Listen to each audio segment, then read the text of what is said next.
अस्सलाम वालेकुम dear students, उम्मीद आप सब खैरियत से होंगे। आज हम class 9th exercise 4.1 question number 4 करेंगे। बिस्मिल्लाहिर्रहमानिर्रहीम। क्वेश्चन नंबर 4 में उन्होंने बोला फैक्टराइज़ करें, तो सिंपल हमने फैक्टराइज़ करना है। ये सेम क्वेश्चन नंबर 3 की तरह है, बस इसमें हमारे पास फर्स्ट वैल्यू के साथ भी उन्होंने जो हमें दिया गया है 2, 3 इस तरह दे दिया, और वहाँ पे हमारे पास सिंपल एक्स स्क्वायर था और उसके साथ कोई वैल्यू नहीं थी। अब हमारे पास पहली वैल्यू है एक्स स्क्वायर, सेकंड एक्स वाली, और थर्ड हमारे पास कांस्टेंट है। तो इसमें हम फैक्टराइजेशन करेंगे। किस तरह करेंगे? जो सेकंड वाला पार्ट है इसको हम 2 सब पार्ट में डिवाइड कर देंगे, यानी कि इसकी जगह हम 2 पार्ट लिखेंगे कि यही रकम बन जाए। तो सिंपल फर्स्ट और लास्ट वाले को आपस में सबसे पहले मल्टीप्लाई करेंगे, तो वो हमारे पास हो जाएगा 6x स्क्वायर, ठीक है। और 7 वाला मिड वाला इधर लिख लेंगे। अब हमने कोई 2 डिजिट मल्टीप्लाई करने हैं कि 6 बने, ठीक है। तो अगर हम 2 को करें, 2 × 3 6 आ गया। लेकिन अगर हम ऐड करें तो वो 7 भी बने, लेकिन अगर हम इन दोनों को ऐड करें तो वो हमारे पास 5 बनता है। 2 + 3 = 5, तो ये नहीं होगा। अब सेकंड हमारे पास 6 कौन से टेबल पे आता है? 3 के टेबल पे। तो 3 पे भी 3 × 2 = 6 नहीं, 4 पे भी नहीं आता। अब ये 6 के टेबल पे हम करके देखते हैं। 6 × 1 = 6, और अगर 6 में 1 ऐड करें तो वो 7 बन गया। यानी कि मल्टीप्लाई करें तो 6 बने और जब ऐड करें तो 7 बने, क्योंकि दोनों साइड पे एडिशन, ठीक है।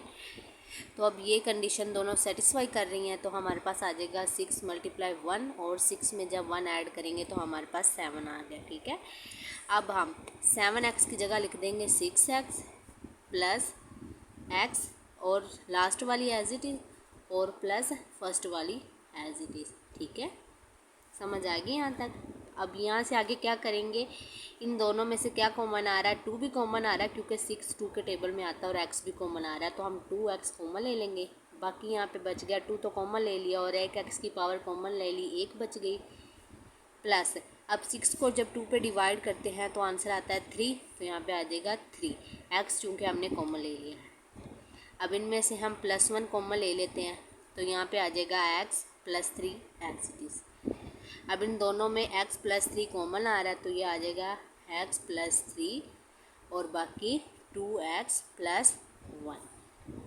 हम इसको इस तरह भी लिख सकते हैं 2x + 1 और x + 3, और यही हमारे पास इसका आंसर है, ठीक है।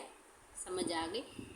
सेकंड पार्ट हमारे पास है 2x स्क्वायर + 11x + 15, यानी कि पहली x square, second x, third constant. Simple हम इसको फैक्टराइजेशन करेंगे। फर्स्ट और लास्ट वाली को आपस में मल्टीप्लाई करेंगे। जब 2 को 15 से मल्टीप्लाई करेंगे तो 13x आ जाएगा, 30x स्क्वायर, और जब ये मिड वाला हमारे पास इस साइड पे आ जाएगा। अब हमने कोई 2 डिजिट के साथ मल्टीप्लाई करें तो 30 बने, और उन्हीं 2 डिजिट को जब ऐड करें तो हमारे पास 11 आए। तो सबसे पहले 13 कौन से टेबल पे आता है? 2 पे, और 2 को जब मल्टीप्लाई करते हैं 15 से तो 30 आ गया, और जब हम इन दोनों को ऐड करते हैं तो ये तो 70 आ जाता है, 17, ठीक है। तो ये हमारे पास आ जाएगा गलत, इस पे नहीं। और 30 कौन से टेबल पे आता है? 3 के टेबल पे देखें तो भी नहीं, क्योंकि 3 10 सा 30 होता है, और 3 और 10 को जब ऐड कर देते हैं तो वो 13 बन जाता है, ठीक है। 4 के टेबल पे आता ही नहीं है। 5 के टेबल पे करते हैं। जब 5 को मल्टीप्लाई करते हैं 6 के साथ तो वो आ जाता है 30, और जब 5 को प्लस करते हैं 6 में तो वो आ जाता है 30। तो ये हमारे पास कंडीशन दोनों सेटिस्फाई कर रहा है। तो 5 को जब मल्टीप्लाई करेंगे 6 से तो 30 आ जाएगा, और जब 5 में ऐड कर देंगे 6 तो 11 आ जाएगा। सिंपल 11 की जगह पे हम लिखेंगे 5x + 6x प्लस लास्ट वाला एज इट इज़, और प्लस फर्स्ट वाला एज इट इज़। अब इन दोनों में से क्या कॉमन आ रहा है? x कॉमन ले लेंगे, बाकी 2x बच गया, +5, और प्लस अब इन दोनों में से क्या कॉमन आ रहा है? 3 के टेबल पे दोनों ही चले जाते हैं, ठीक है। तो हम 3 कॉमन ले लेंगे। जब 6 को 3 पर डिवाइड करते हैं तो आंसर आता है 2, यहाँ पे 2x बच गया, और प्लस, और जब 15 को 3 पर डिवाइड करते हैं तो आंसर आता है 5, तो यहाँ पे आ गया 5। अब इन दोनों में से ये कॉमन आ रहे हैं, 2x प्लस 5 एक दफ़ा लिख लेंगे और बाकी x प्लस 3 दूसरी दफ़ा लिख लेंगे, और ये इसका आंसर है, ठीक है। यहाँ तक समझ आ गई। अब नेक्स्ट पार्ट की तरफ चलते हैं। पार्ट नंबर 3 है 4x² plus 13x plus 3। Simple, हमने लास्ट और फर्स्ट वाले को आपस में मल्टीप्लाई करेंगे। पहले सबसे 4x² plus 13x plus 3, 4x को जब 3 से करेंगे तो ये आ जाएगा 12x², और मिड वाला हमारे पास 13x इधर लिख लेंगे। अब हम कोई से 2 डिजिट को जब मल्टीप्लाई करें तो 12 आए, और उन्हीं 2 डिजिट को जब ऐड करें तो हमारे पास 13 है। तो सिंपल, हम सबसे पहले 2 को करते हैं, 2 के टेबल पे। 2 × 6 इज इक्वल टू 12, लेकिन 2 + 6 इज इक्वल टू 8, गलत हो गया। अब सेकंड हमारे पास 12 कौन से 4 के टेबल पे आता है। 4 × 3 इज इक्वल टू 12, और 4 को जब 3 में ऐड करते हैं तो ये तो 7 आ गया, ये भी गलत। अब हम करते हैं 12 के टेबल पे, इसको करते हैं 12 1 × 12, और जब 12 को प्लस करें 1 में तो वो होता है 13। तो ये कंडीशन दोनों सेटिस्फाई हो रही हैं, तो ये हम लिख लेंगे 12 को जो 1 से मल्टीप्लाई करें तो 12 बन गया, और जब 12 में हम 1 ऐड करते हैं तो 13 बन गया। तो इसकी जगह पे 13 की जगह पे हम लिखेंगे 12x प्लस x, लास्ट वाला as it is plus first वाला एज इट इज़। यहाँ से हमारे पास 4 कॉमन आ रहा है, क्योंकि हमें पता है 12 4 के टेबल पे आता है, और x भी कॉमन आ रहा है क्योंकि दोनों में x है। यहाँ पे बच गया x और प्लस, जब 12 को 4 पर डिवाइड करते हैं तो आंसर 3 आ गया, तो यहाँ पे 3 लिख दिया, और प्लस इन दोनों में 1 कॉमन ले लेंगे हम, तो बाकी बच जाएगा x प्लस 3, क्योंकि 1 इसके साथ भी होता है, इसके साथ भी, तो हम कॉमन ले सकते हैं, ठीक है।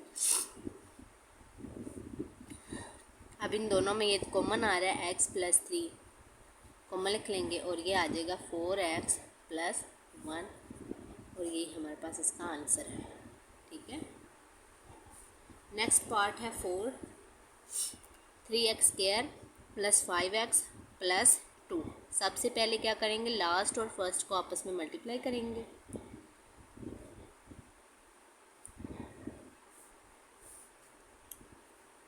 सिक्स एक्स स्क्वायर आ गया, और मिड वाला हमारे पास 5x है।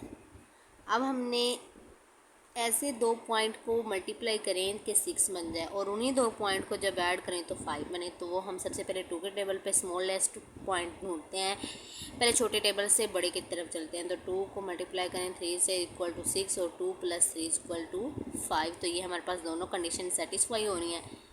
तो 2 × 3 इक्वल टू 6, और 2 + 3 इक्वल टू 5। अब 5x की जगह पे हम लिख लेंगे 2x plus 3x plus 2 as it is, और plus 3x as it is. अब इन दोनों में से x कॉमन आ रहा है, तो ये बच गया 3x प्लस 2, और इनमें से हमारे पास 1 कॉमन ले ले तो बाकी बच गया 3x plus 2 as it is. अब इन दोनों में 3x प्लस 2 कॉमन आ रहा है, वो लिख लेंगे, और ये बाकी एज इट इज़, और ये हमारे पास इसका आंसर है।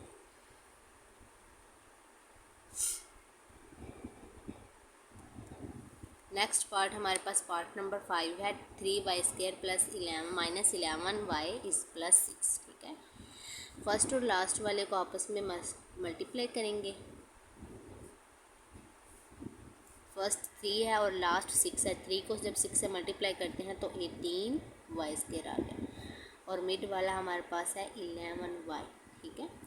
अब हमने कोई 2 डिजिट से मल्टीप्लाई करेंगे कि 18 आ जाए, और उन्हीं 2 डिजिट को जब हम जमा माइनस करें यानी माइनस करें तो वो हमारे पास 11 आए, ठीक है।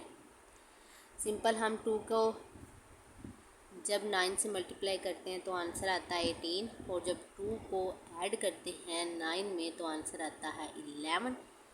तो वही कंडीशन आ गई। तो अब हम क्या करेंगे, जब 2 को 9 में से मल्टीप्लाई करेंगे तो 18, और जब -2 को -9 में करेंगे तो हमारे पास -11 आता है। 2 के अलामत माइनस की होगी लेकिन हो जमा रहे होंगे दोनों, ठीक है। अब 11 की जगह पे हम लिख देंगे -9y और -2y + 6 और 3y एज इट इज़। इधर से हमारे पास 3 और y दोनों कॉमन आ रहे हैं क्योंकि 9 3 के टेबल पे चला जाता है, तो 3y कॉमन आ गया। यहाँ पे हमारे पास 1y बच गया क्योंकि y की पावर 2 है, तो माइनस जब 9 को 3 पे डिवाइड करते हैं तो 3 आ गया। अब यहाँ पे आ गया हमारे पास -2 कॉमन आ जाएगा क्योंकि 6 2 के टेबल पे जाता है, तो यहाँ पे -2 कॉमन ले लिया, बाकी y बच गया। और माइनस प्लस माइनस तो दरमियान में माइनस, और जब 6 को 2 पे डिवाइड करें तो आंसर हमारे पास 3 आता है, तो ये आ गया 3। अब इन दोनों में ये कॉमन आ रहा है तो ये एक दफ़ा लिख लेंगे और बाकी एक दफ़ा, और ये हमारे पास इसका आंसर है।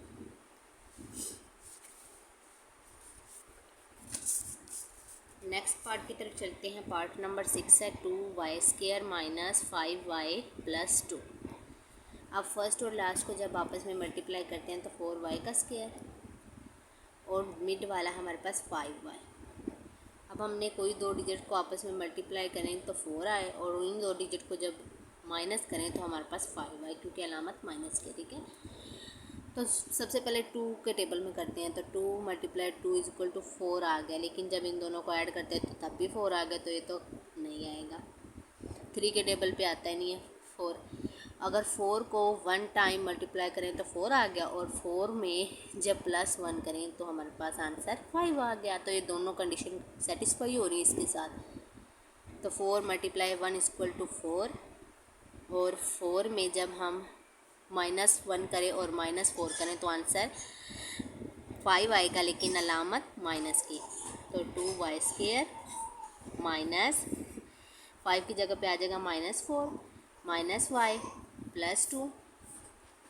अब इनमें से हमारे पास y कॉमन आ रहा है, 2y कॉमन आ रहा है, तो बाकी यहाँ पे y बच गया, और यहाँ पे -2, यहाँ पे हमारे पास -1 हम कॉमन ले लेते हैं, और बाकी y - 2।